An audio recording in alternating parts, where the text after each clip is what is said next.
Hi everyone! Ganito ang pagsisettings ng date and time ng lumang camera, yung Pro 520 natin. Scroll lang natin from right button, second right button, pindot.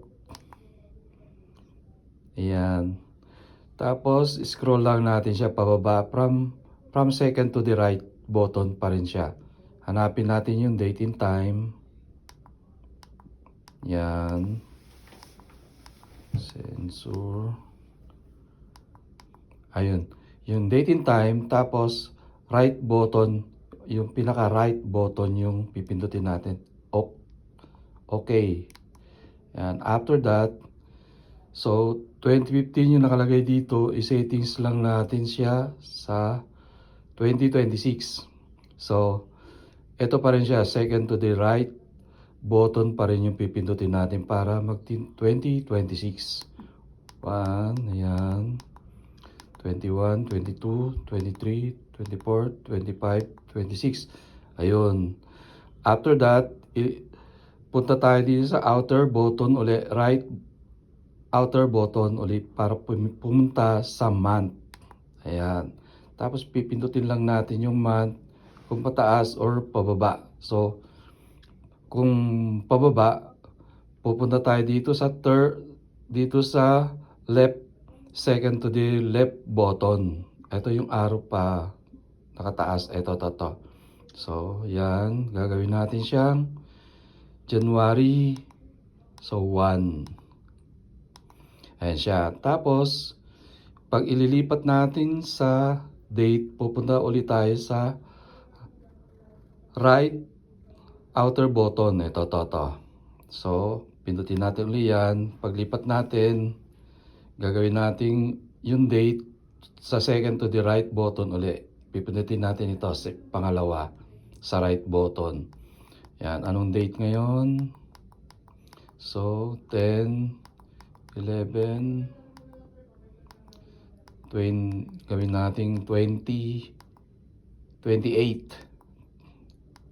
29 kasi Thursday na eh. So 29. 29. Ayan. Tapos paglilipat natin sa time, pupunta ulit tayo dito sa right button. Ayan. Sa time. So anong time ngayon?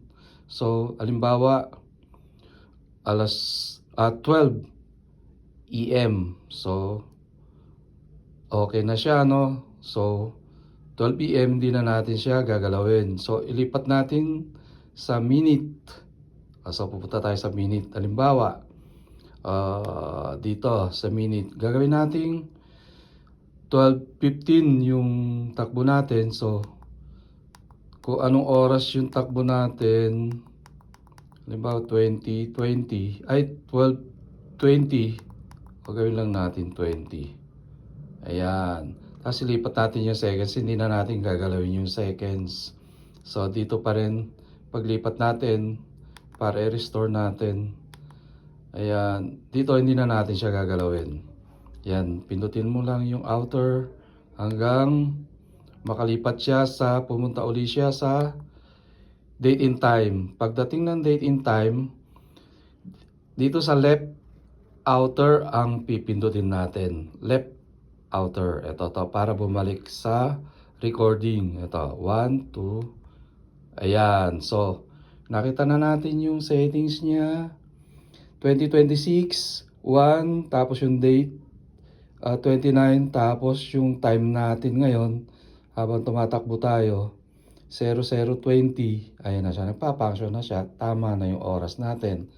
Ganun lang kasimple ang pagta-time and date settings ng ating mga dashcam, yung mga lumang dashcam natin. Okay?